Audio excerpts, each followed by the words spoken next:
Picture yourself standing in an ancient tomb 4,000 years after its last occupant took their final breath. The golden death mask gleams in your flashlight, hiding secrets that would horrify its creators. You reach out to touch the wrappings of a teenage pharaoh and suddenly you understand a terrible truth. This boy didn't die because of illness or accident. He died because his parents were brother and sister.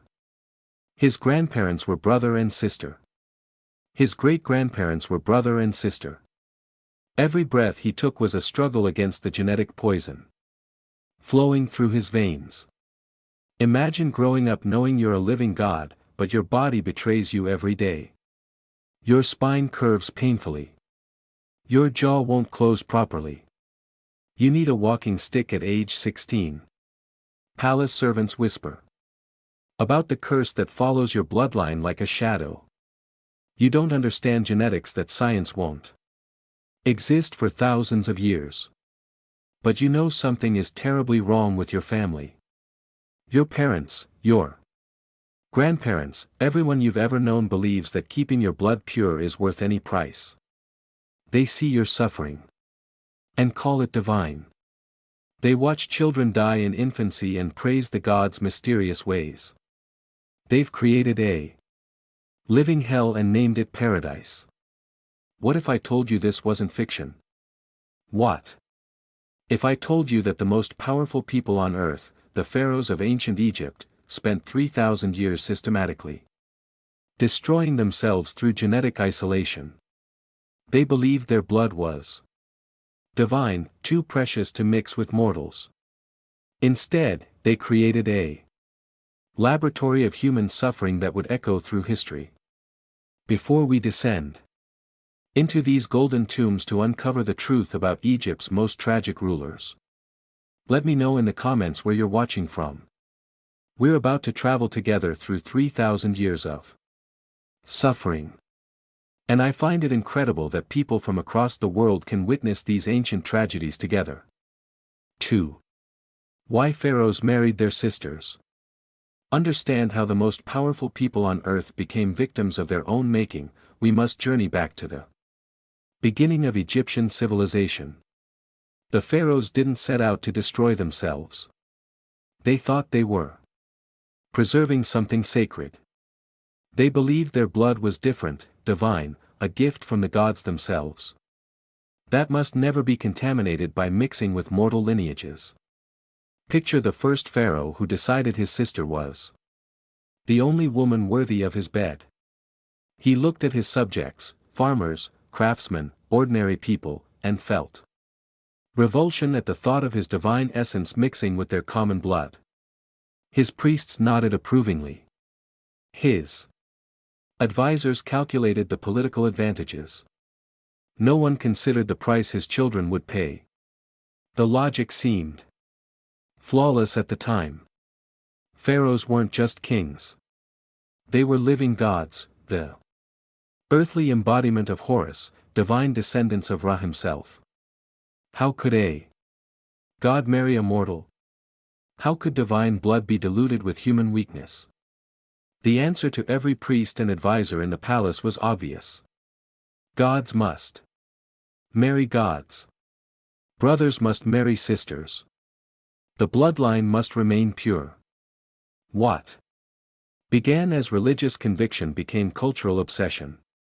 Egyptian royal siblings grew up believing that marrying each other was not just normal but necessary. They were taught that their bloodline carried the essence of Ra himself. That diluting it with foreign blood would anger the gods and doom the kingdom. Generation after generation, they condemned their own children to suffer for beliefs they never questioned. Each marriage between siblings was like adding poison to a well. The first generation might show only minor problems, a slight jaw irregularity perhaps, or unusual facial features. The priests would interpret these as marks of divine favor, proof that the gods had blessed this union. But the genetic damage accumulated like sediment in the Nile. building layer upon layer until the very foundation of the bloodline became toxic. What started as divine preservation became systematic destruction, but it happened so slowly that no one could see the pattern. A royal child born with a clubfoot. A blessing from the gods. A prince who died at 20, called home to serve in the afterlife. A princess who couldn't bear living children. Chosen for higher spiritual purposes. Every genetic disaster was reinterpreted as divine will. Every symptom of inbreeding transformed into evidence of godly favor. The Egyptians were brilliant. They built pyramids that still stand today. Developed mathematics that amazes. Modern scholars created one of the world's first written languages, but they couldn't see what was happening to their royal families because they refused to look. Court physicians documented strange illnesses and early Akhenaten, the heretic's deformed family deaths, but never connected them to the obvious cause. They had all the evidence they needed spread across centuries of royal tombs, but their religious beliefs made them blind to the truth, staring them in the face. The genetic time bomb was ticking in every palace nursery, in every royal marriage bed, in every prayer offered for the continuation of the divine bloodline. What they thought would preserve their godhood would ultimately prove their humanity in the most tragic way possible. And nowhere was this tragedy more visible than in the royal family that would shock Egypt to its core. In the scorching desert heat of the 14th century BCE, a dynasty would emerge that would take royal inbreeding to its most extreme and most documented conclusion. This is the story of that dynasty, and it begins with one of the most disturbing figures in Egyptian history. In the sweltering heat of 1353 BCE, in a palace overlooking the Nile, a child is born who will grow up to become one of history's most controversial pharaohs. But before Akhenaten becomes the heretic king who abandons Egypt's gods, he is simply a boy trapped in a body that betrays his divine claims. His skull is elongated, stretched like taffy. His hips are wide, like a woman's. His chest develops breasts that no amount of royal clothing can hide. The young prince grows up, surrounded by servants who avert their eyes and courtiers who speak in carefully measured phrases. Everyone can see that something is wrong with the future pharaoh, but no one dares speak the truth. His reflection in polished bronze shows him a face that doesn't match the god kings in temple paintings. His walk is awkward, his voice strange. Other children, if Pharaoh's children can be called children, watch him with a mixture of fear and pity.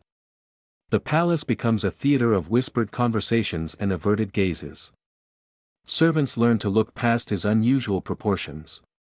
Priests craft elaborate explanations for why their future god-king looks so different from the divine statues lining the temples. His parents, themselves products of generations of sibling marriage, see their sons' deformities and convince themselves these are marks of special divine favor. After all, the gods work in mysterious ways. When the prince finally becomes pharaoh, he does something unprecedented. He orders artists to portray the royal family realistically. For the first time in Egyptian history, royal art shows elongated skulls, protruding bellies, and strange proportions. Historians call it an artistic revolution. But the truth is simpler and more tragic. The young king is tired of living a lie. If his body is a temple to the gods, then the gods must look exactly like he does. The paintings and sculptures from his reign, Tutankhamun, the boy king's tragic DNA, are haunting. They show a family that looks almost alien.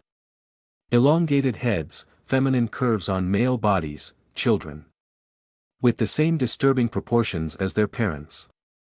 Modern viewers often assume these are stylistic choices, artistic interpretations. They're not. Their documentation of genetic damage.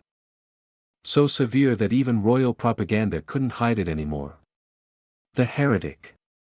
Pharaoh marries Nefertiti and together they produce 6 daughters. Court. Records hint at sons who die in infancy, their small bodies unable to survive the genetic burden passed down through generations. The daughters who live show the same elongated features, the same strange proportions. Palace artists paint them as divine beauties, but servants whisper about the princesses who hide from sunlight and struggle with simple tasks. Perhaps this king's religious revolution, his abandonment of Egypt's traditional gods for worship of a single deity, is born from genetic desperation. If the old gods have cursed his bloodline, maybe a new god will show mercy. He moves the capital from Thebes to a new city, Ammana. Abandoning centuries of tradition, he declares himself the sole interpreter of divine will, the only channel between the god Ten-En and humanity.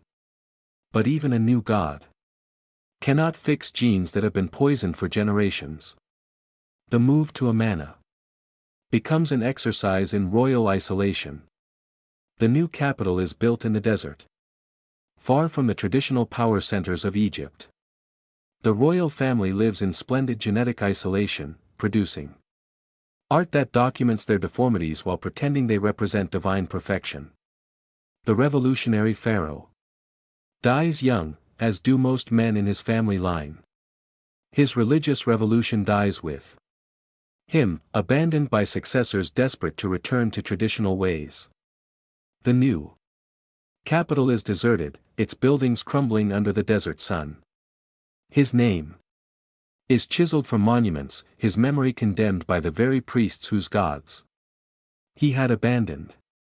But the genetic damage continues, passed like a curse to the next generation, to a boy who will become even more famous for his tragic inheritance. The son of this heretic king will inherit not just a throne, but DNA so damaged that his every breath will be a struggle against the accumulated genetic mistakes of his ancestors. The boy enters the world in 1341 BC already, carrying his father's curse. His name is Tutankhamun and he will become Egypt's most tragic king. Imagine being 9 years old and struggling to walk while palace servants pretend not to notice your stumbling. The boy king's left foot turns inward. What modern medicine calls Cleopatra, the last inbred pharaoh. Club foot, making every step an ordeal. His spine curves abnormally, forcing him into painful positions that make sitting on the golden throne an exercise in concealed agony. His chest is malformed, making breathing difficult in Egypt's desert heat. Palace physicians hover around him constantly, but their prayers and potions cannot fix what genetics has broken. The cruel irony of the teenage pharaoh's life is that he is worshipped as a living god while his body fails him daily. Subjects prostrate themselves before a teenager who needs walking sticks to cross a room. Religious ceremonies designed to showcase divine power become exercises in carefully concealed weakness. Priests chant about the pharaoh's divine strength while servants discreetly position supports to keep their god-king upright. Court. Records discovered thousands of years later paint a heartbreaking picture of royal medical intervention. Over 130 walking sticks are eventually placed in the young ruler's tomb. Not symbols of divine authority, but desperate aids for a body that can barely support itself.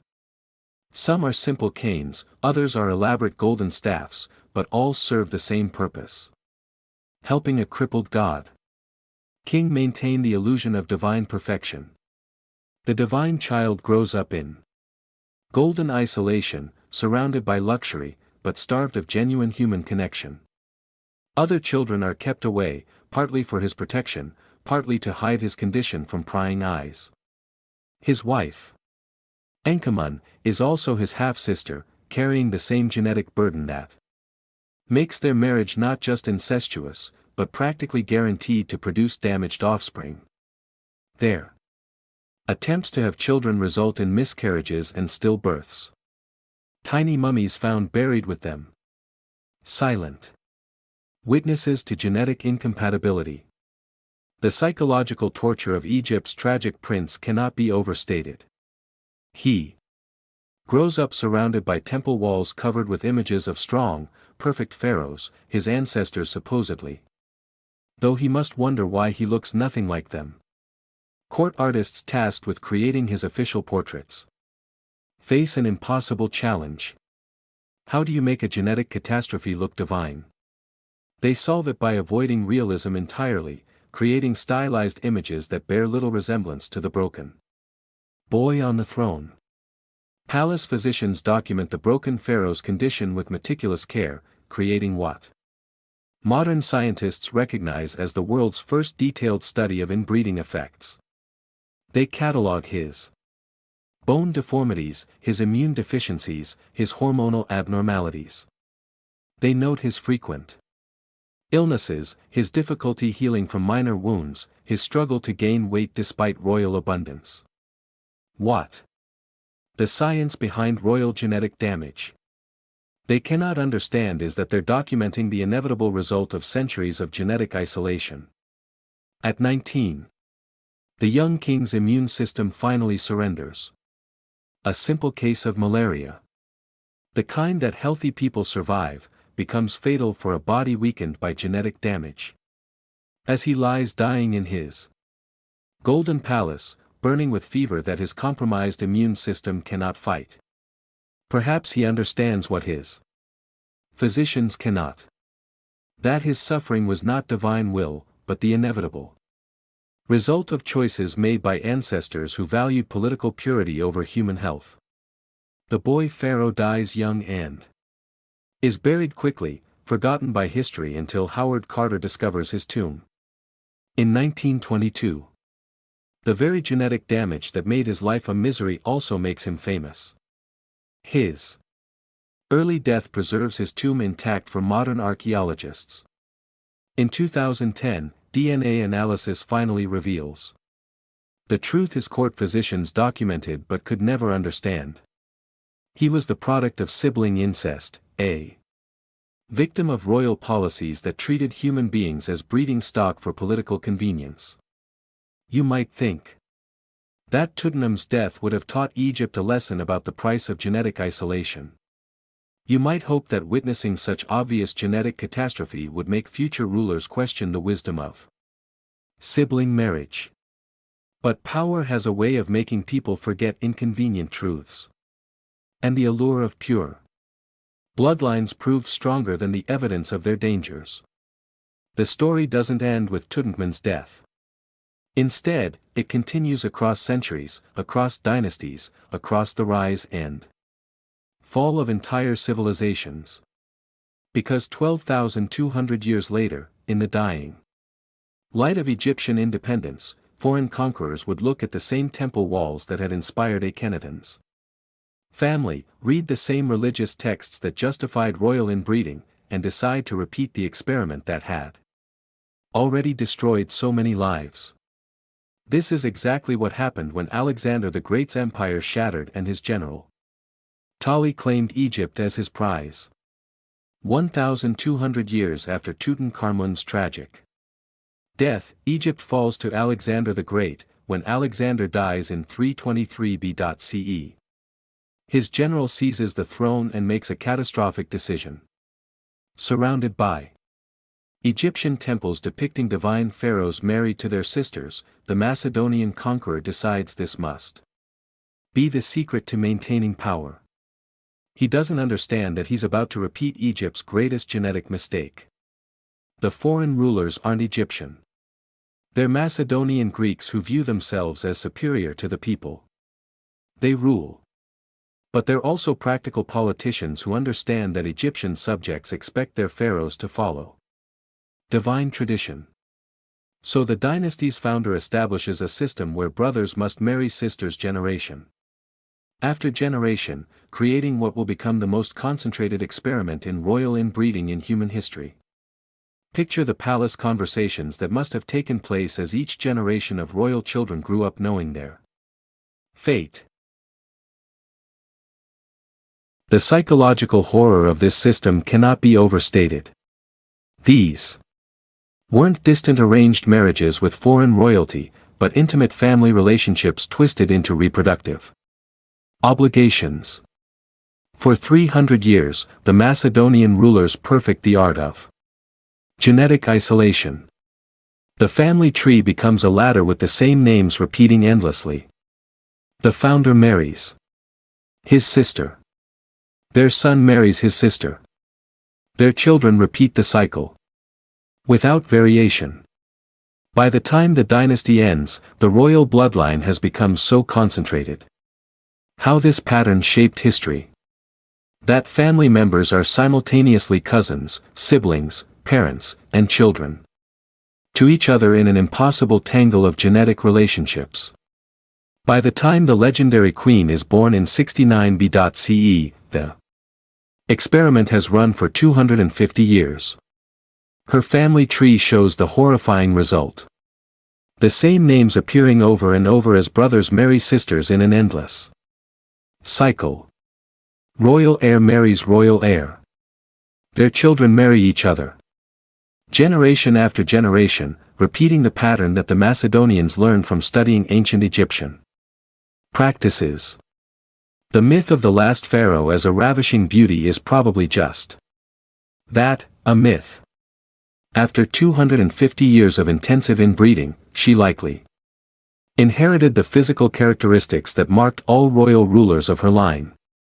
Pronounced facial features, possible jaw deformities, and the kind of genetic damage that royal propaganda worked overtime to conceal. Her legendary beauty was more likely political necessity than physical reality. What made Egypt's final queen remarkable wasn't her appearance, but her intelligence, one of the few traits that seemed to survive the genetic catastrophe of her bloodline intact. She spoke 9 languages, understood mathematics and philosophy, and navigated the treacherous politics of the dying Roman Republic with skill that would have impressed even healthy rulers. Her brilliance became her compensation for the physical limitations her heritage imposed upon her. The famous queen's relationships with Julius Caesar and Mark Antony weren't just political alliances. They were genetic lifelines. She desperately needed to introduce new blood into her poisoned lineage. Her children with these Roman leaders represented hope for genetic salvation, a chance to break the cycle of destruction that had consumed her family for centuries. But Roman politics proved even more brutal than Egyptian genetics. Octavian, the future Augustus, couldn't allow rival claimants to survive. The royal children by Caesar and Antony, healthier and stronger than any prince or princess in generations, were systematically eliminated. With their deaths, the last hope for genetic redemption died along with them. When the last ruler chooses suicide over Roman captivity in 30 BCE, she ends not just her own life but a 250-year genetic experiment in human destruction. Her death by snake bite, if the ancient stories are accurate, becomes almost merciful compared to the slow genetic poisoning that had claimed so many of her ancestors. She dies as the last pharaoh, carrying in her body the accumulated genetic damage of centuries of sibling marriage. The irony is devastating. The foreign conquerors had conquered Egypt militarily, but Egypt conquered them genetically. They came as foreign rulers, imposing their will on a subject population, but ended up destroying themselves by adopting the very practices that had doomed their predecessors. The pattern wasn't limited to famous dynasties. Archaeological evidence reveals that royal inbreeding in Egypt wasn't constant, but cyclical. Periods of extreme genetic isolation followed by recovery when outside marriages brought fresh genetic material, then gradual return to inbreeding as political pressures mounted. Egyptian history shows us a horrifying cycle repeating across millennia. Each time a dynasty grows powerful, it begins to view its bloodline as too precious to mix with outsiders. Political success breeds genetic nationalism, and genetic nationalism breeds dynasty collapse. The evidence lies scattered across Egypt. The human cost of divine blood.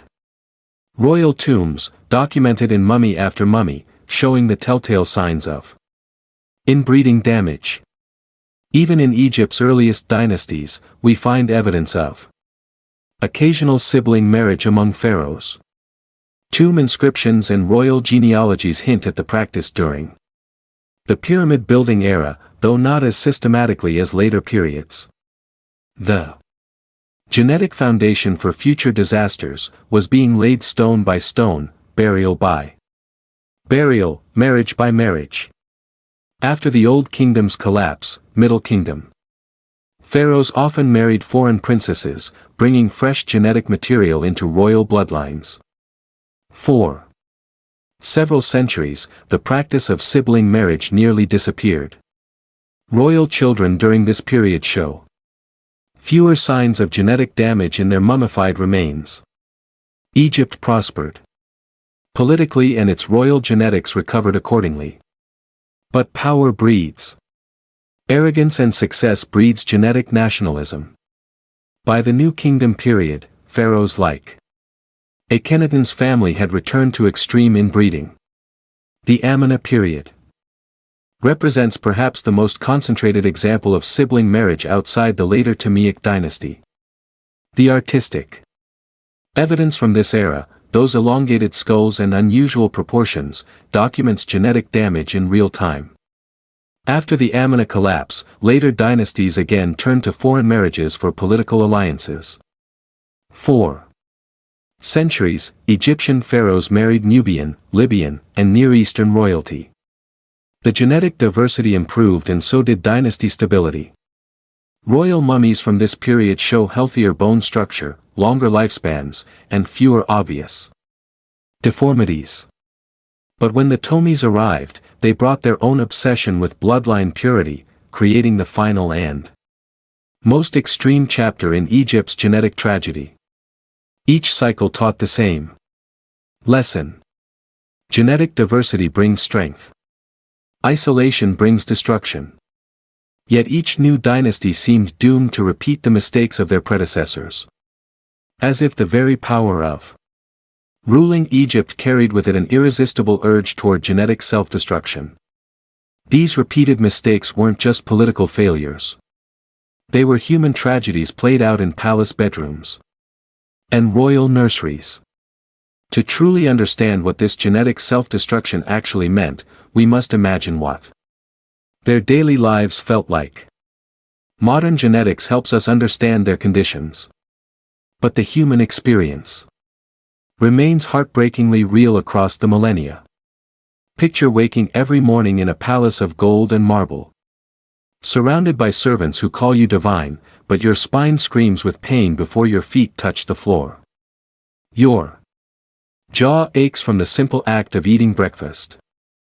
Your breathing is labored from a chest that never formed properly. You are worshipped as a god, but your body reminds you constantly that you are more fragile than the poorest peasant working in the fields outside your palace walls.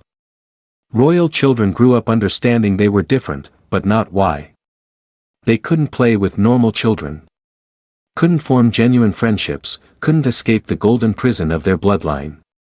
Their only companions were siblings who shared their genetic burden, cousins who would become spouses, relatives who reflected their own deformities back at them like funhouse mirrors. Imagine growing up in a world where everyone you love looks wrong and you look wrong, too. But no one can explain why. The isolation of divine status created its own psychological torture.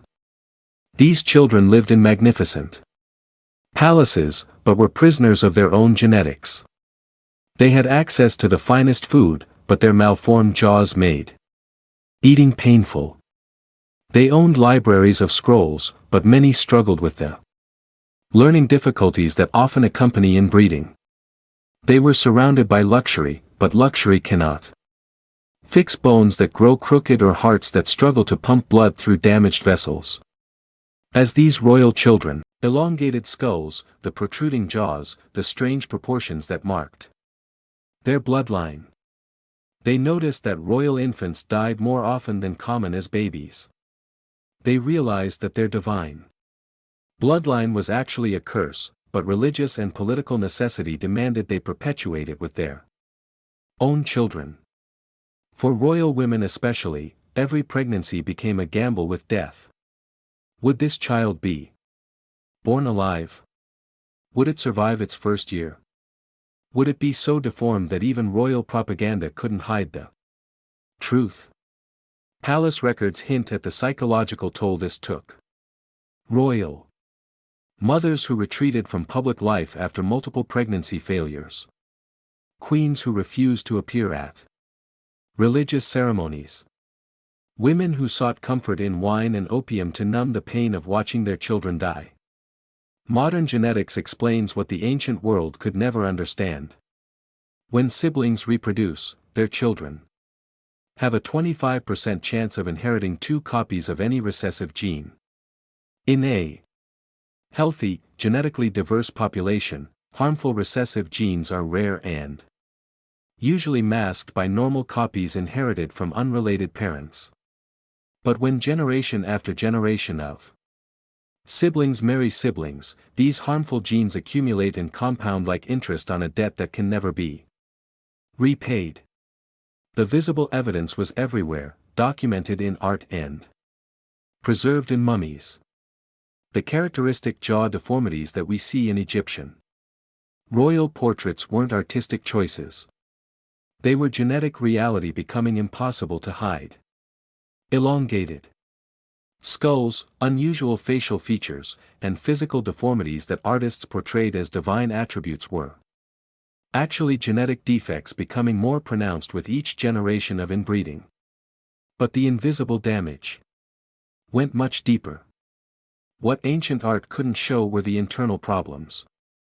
Immune systems so compromised that minor illnesses became fatal. Hormonal imbalances that affected growth and development. Neurological issues that may have influenced personality and behavior. The genetic damage penetrated every cell, every organ, every system in their bodies. Each generation of inbreeding made the next generation more vulnerable. What began as minor facial irregularities became severe jaw deformities that made eating difficult. What started as occasional infant deaths became routine pregnancy failures that devastated royal mothers. The genetic damage accelerated over time, creating a spiral of destruction that royal families couldn't escape because they couldn't understand its cause. The pharaohs thought they were preserving divine purity. But they were actually conducting the world's longest and most tragic experiment in human genetics. An experiment that turned palaces into laboratories of suffering and transformed god-kings into victims of their own beliefs. This tragic experiment wasn't a single continuous disaster, but a pattern that repeated across millennia. What we see across Egyptian history isn't continuous inbreeding for 3,000 years, but rather periods of intense genetic isolation, followed by recovery, then repetition. The Old Kingdom pharaohs occasionally married sisters. The Ammona period under Akhenaten represents an extreme phase. Then after centuries of more diverse marriages, the foreign rulers created the most concentrated example of royal inbreeding in human history. This cyclical nature of royal genetic destruction reveals a terrifying pattern. Each time a dynasty grows powerful, it begins to view its bloodline as too precious to mix with outsiders. Political success breeds genetic nationalism, and genetic nationalism breeds dynasty collapse. The evidence lies scattered across royal tombs, documented in mummy after mummy, showing the telltale signs of inbreeding damage. Even in the earliest dynasties, we find evidence of occasional sibling marriage among pharaohs. Tomb inscriptions and Royal genealogies hint at the practice during the pyramid-building era, though not as systematically as later periods. The genetic foundation for future disasters was being laid stone by stone, burial by burial, marriage by marriage. After the Old Kingdom's collapse, Middle Kingdom pharaohs often married foreign princesses, bringing fresh genetic material into royal bloodlines. For several centuries, the practice of sibling marriage nearly disappeared. Royal children during this period show fewer signs of genetic damage in their mummified remains. The kingdom prospered politically and its royal genetics recovered accordingly. But power breeds arrogance and success breeds genetic nationalism. By the New Kingdom period, pharaohs had returned to extreme inbreeding. The Amanna period represents perhaps the most concentrated example of sibling marriage outside the later foreign dynasty. The artistic evidence from this era, those elongated skulls and unusual proportions, documents genetic damage in real time. After the Amanna collapse, later dynasties again turned to foreign marriages for political alliances. For centuries, pharaohs married Nubian, Libyan, and Near Eastern royalty. The genetic diversity improved and so did dynasty stability. Royal mummies from this period show healthier bone structure, longer lifespans, and fewer obvious deformities. But when the Macedonian conquerors arrived, they brought their own obsession with bloodline purity, creating the final and most extreme chapter in this genetic tragedy. Each cycle taught the same lesson. Genetic diversity brings strength. Isolation brings destruction. Yet each new dynasty seemed doomed to repeat the mistakes of their predecessors. The end came only when scientific understanding made the consequences undeniable. Royal inbreeding began ending when genetic knowledge replaced religious superstition. Today we know what ancient royals couldn't. Genetic diversity isn't contamination but protection. Every harmful gene in human DNA is balanced by genetic variation. When that variation disappears through inbreeding, the hidden genetic damage becomes visible and deadly. This scientific knowledge came too late for the pharaohs, but their sacrifice gave us wisdom.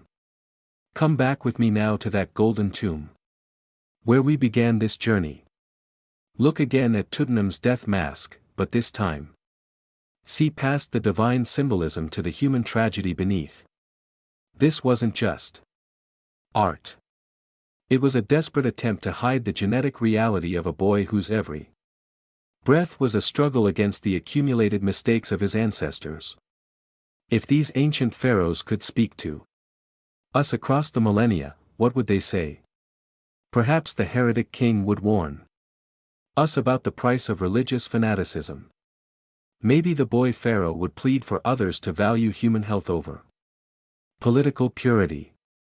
The last queen might urge us to choose love over lineage, genetic diversity over dynastic pride. Their genetic material preserved in mummies and analyzed by modern science tells a story more powerful than any hieroglyphic text. They wanted to be remembered as gods, but they became humanity's greatest teachers about the importance of genetic diversity. Their suffering wasn't meaningless if we learn from it. The pharaoh's tragedy reminds us that no amount of political power, religious authority, or cultural tradition can override the basic laws of biology. They thought they were preserving something sacred, but they were actually destroying the very thing they sought to protect. Their genetic legacy became their genetic curse. These rulers who obsessed over bloodline purity became the strongest argument for genetic diversity in human history.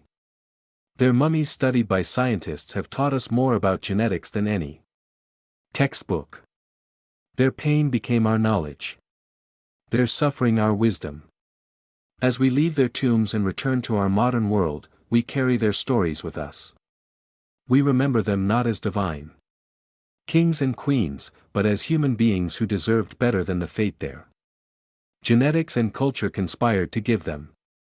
Their voices silenced by death and time still echo with a simple message.